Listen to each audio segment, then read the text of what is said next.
जय हिंद मित्रों।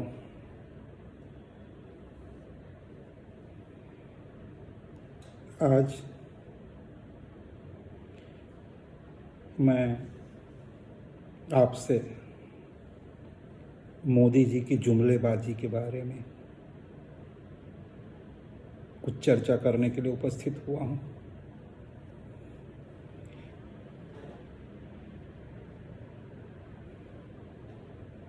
दोस्तों, मोदी जी भारतीय राजनीति में स्वतंत्र भारत के पहले प्रधानमंत्री हैं जो बिना समझे बूझे, बिना सत्य को जाने कुछ भी कहीं भी बोल देते हैं। बड़े बड़े जुमले बोले गए, 15 लाख रुपए प्रति व्यक्ति सबके खाते में आ जाएंगे, मोदी जी आ जाएंगे तो 35 रुपये लीटर में डीजल बिकेगा, डॉलर की कीमत 30 रुपये हो जाएगी इत्यादि। उनके सहयोगियों श्री श्री रविशंकर और रामदेव ने तो यहाँ तक कह दिया कि 50 साल तक टैक्स ही नहीं देना होगा, 200 रुपये में गैस के सिलेंडर मिल जाएंगे घर के। क्या हुआ? कहाँ हैं रामदेव, कहाँ हैं श्री श्री रविशंकर? ये झूठे नंगे बाबा कहाँ चले गए? इन्होंने देश के साथ धोखा किया, देशद्रोह की हद तक धोखा किया। जितना हल्का आदमी उतने ऊंचे बोल, बजने वाले ढोल के अंदर होता पोल। मुझे बरबस बादशाह अकबर और बीरबल की एक कहानी याद आती है। एक दिन मजाक में अकबर ने बीरबल से कहा कि बीरबल, हवा महल बन सकता है क्या? बीरबल ने कहा, बिल्कुल हुजूर, हवा महल बिल्कुल बन सकता है। बोले, फिर बनाओ। तो बीरबल ने कहा, हुजूर, उसके लिए कारीगर लाने होंगे स्पेशल, और कारीगरों को ढूंढ के ट्रेनिंग देनी होगी, और फिर महल बनाएंगे। तो उन्होंने कहा, करो। बीरबल ने कहा, उसके लिए खर्च चाहिए और छुट्टी चाहिए। आज्ञा हो गई। बीरबल को कितनी मोहरें चाहिए खजाने से दे दी जाए, हवा महल बनाना है। बीरबल ने आराम से खजाने से जितने उन्हें ज़रूरत थी या जितना वो ले सकते थे उतनी मोहरें ली और घर जाकर आराम से सो गए। एक उन्होंने बहेलिए को बुलाया और उससे कहा कि मुझे 300-400 तोते चाहिए। 300-400 तोते अलग अलग पिंजरे में रख दिए गए और बहेलिए से कहा गया कि इन्हें ट्रेंड करो कि ये जब भी पिंजरा खुले तो ये सिर्फ यह कहें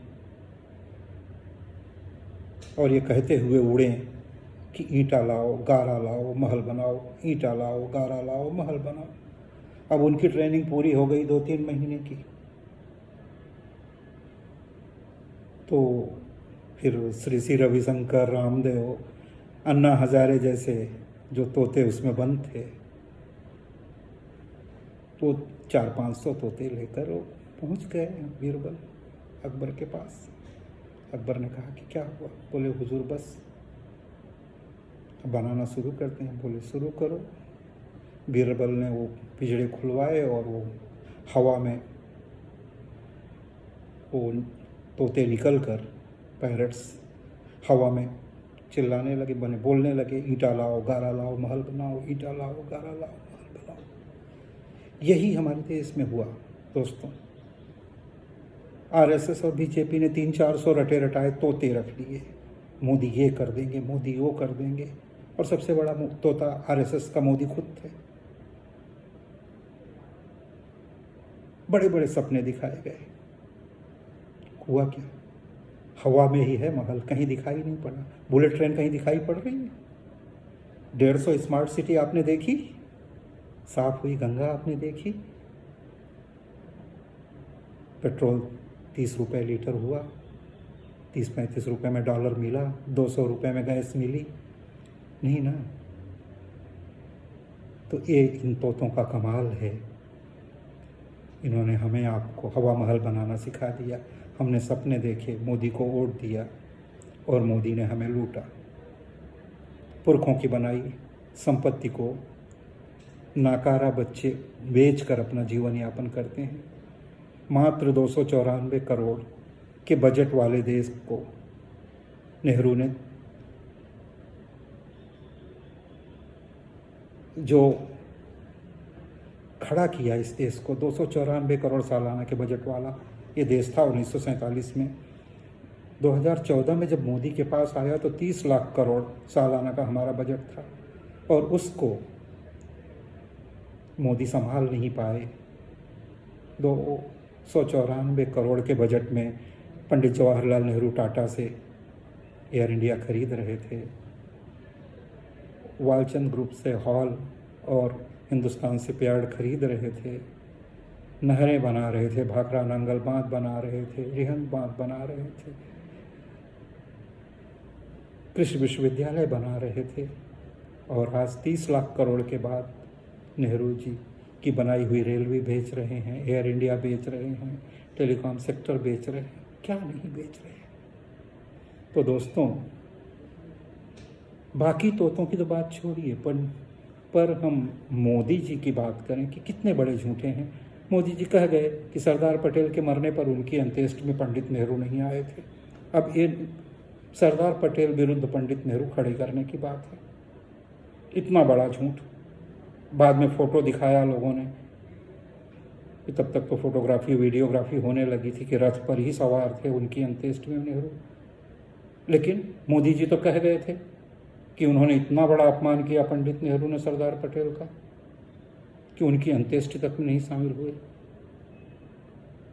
पंडित नेहरू सरदार पटेल की कितनी इज्जत करते थे, ये इससे साबित होता है कि आज जो सरदार सरोवर बांध है, जो 2 लाख करोड़ रुपए खर्च करके भारत सरकार ने बनवाया, उसकी नींव सरदार पटेल के नाम पर पंडित नेहरू ने रखी। जिस सरदार सरोवर के किनारे कुछ हजार करोड़ की मूर्ति लगाकर आप खुद को सरदार पटेल का सेवक साबित कर रहे हो, वो 2 लाख करोड़ रुपए का बांध ही पंडित नेहरू ने उनके नाम पर बनाया। और आपने क्या किया? आपने सरदार पटेल के नाम पर बना हुआ स्टेडियम अपने नाम कर लिया, अहमदाबाद का। ये आप करते हैं।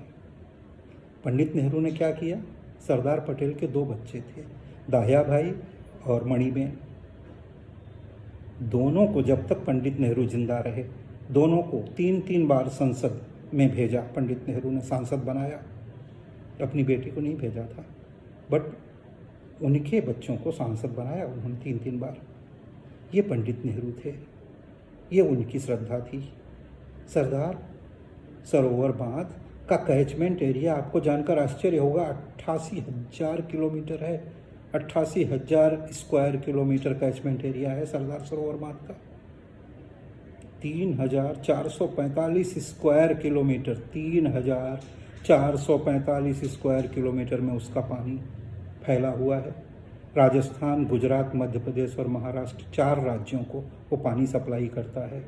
1450 मेगावाट बिजली प्रतिदिन बनाता है। ये उनको, सरदार पटेल को पंडित नेहरू की श्रद्धांजलि थी। बात आती है झूठ की। सरदार भगत सिंह से मिलने नहीं गए, वो भी कहाँ, बोलते बोलते झूठ बोल जाते हैं। इन्होंने कहा कि 26 फरवरी 2014 को कि राजगुरु, सुखदेव और भगत सिंह अंडमान जेल में रखे गए थे। अरे भाई, वे अंडमान जेल कभी नहीं गए थे। इन्होंने कहा कि कोई कांग्रेसी नेता नहीं गया सरदार भगत सिंह से मिलने जेल। भाई, पंडित नेहरू स्वयं गए थे।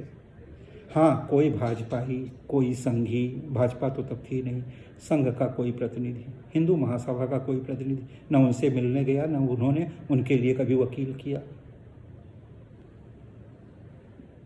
भगत सिंह के विरोध के बावजूद उनके मुकदमे की पैरवी महामना पंडित मदन मोहन मालवीय कर रहे थे। महामना पंडित मदन मोहन मालवीय, कांग्रेस के राष्ट्रीय अध्यक्ष, वो कर रहे थे।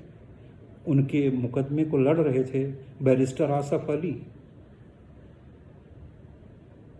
जो संविधान सभा के बाद में सदस्य हुए, नेहरू जी ने उन्हें बनाया। तो कौन लड़ रहा था उनकी लड़ाई? क्यों झूठ फैलाते रहते हैं? ये कहते हैं विभाजन के लिए कांग्रेस जिम्मेदार है। 1942 में भारत छोड़ो आंदोलन में सारे कांग्रेसी नेता जेल में थे और 1943 में हिंदू महासभा और मुस्लिम लीग की सरकार थी सिंध और बंगाल में। तो सिंध की विधानसभा में 1943 में मुस्लिम लीग और हिंदू महासभा की मिलीजुली सरकार ने यह प्रस्ताव पारित किया पाकिस्तान बनाने का, स्वतंत्र पाकिस्तान बनाने का प्रस्ताव पहली बार किसी असेंबली में पारित हुआ तो वह 1943 में सिंध असेंबली में पारित हुआ। उसका विरोध नहीं किया न सावरकर ने, न डॉक्टर श्यामा प्रसाद मुखर्जी ने, न गोडसे ने, न गोलवलकर ने, न हेगडेवार ने। कहाँ थे सब भारत का विभाजन चाहते थे। ये विभाजनकारी शक्तियां भारत को तब भी नष्ट करना चाहती थी। ये सब देश की स्वतंत्रता के खिलाफ थे। झूठ बोलकर, जितना झूठ बोलेंगे, आपने झूठ बोल बोलकर सावरकर को नंगा कर दिया। कांग्रेस ने ढका तुपा रखा था, छुपा कर रखा था, इतना नंगा नहीं किया था सावरकर को कभी। अब तो सब खरे खुलेआम उन्हें माफी वीर कह रहे हैं, कायर कह रहे हैं। ये किसने किया? आपने नंगा कर दिया उन्हें।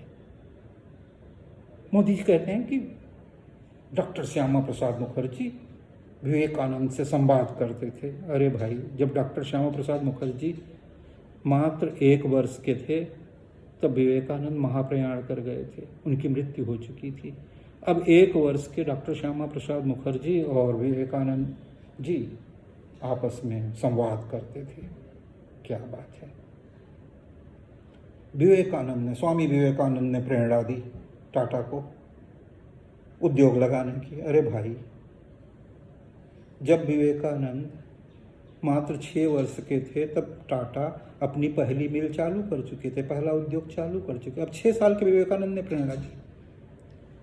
कहाँ झूठ का की पराकाष्ठा है। जम्मू कश्मीर गए तो कश्मीर में कह गए इसके पहले कोई रैली नहीं हुई थी यहाँ किसी पार्टी की। भाई, राजीव जी ने भी की थी 2008 में, डॉक्टर मनमोहन सिंह ने भी की थी 2008 में। उसके पहले 1987 में राजीव जी ने भी की थी, राजीव गांधी ने रैली की थी। और 1990 के पहले 1947 और 1989 के बीच में तो कश्मीर में आतंकवाद था ही नहीं। कोई भी रैली कर लेता तो कौन मना कर रहा था? सब लोग कर रहे थे रैली। तो इतना झूठ मत बोलिए कि आप जब सच बोलें तो भी लोग झूठ समझें। इसको झूठ बोलना बंद करिए। आप प्रधानमंत्री हैं मोदी जी, आपसे हाथ जोड़कर विनती है, सत्य बोलिए। सत्यमेव जयते हमारे एम्बलम पर लिखा हुआ है। सत्य की ही विजय होती है। झूठ मात्र आपको विनाश की तरफ ले जाएगा। हमारा देश एक महान देश है, इसे बचाइए। हम ऋषियों मुनियों की संतान हैं जिन्होंने कभी झूठ नहीं बोला। आप उनकी संतान हैं मोदी जी, कुछ तो शर्म करिए, सत्य बोलिए। सत्यम वद धर्मम चर। आज के लिए बस इतना ही। जय हिंद।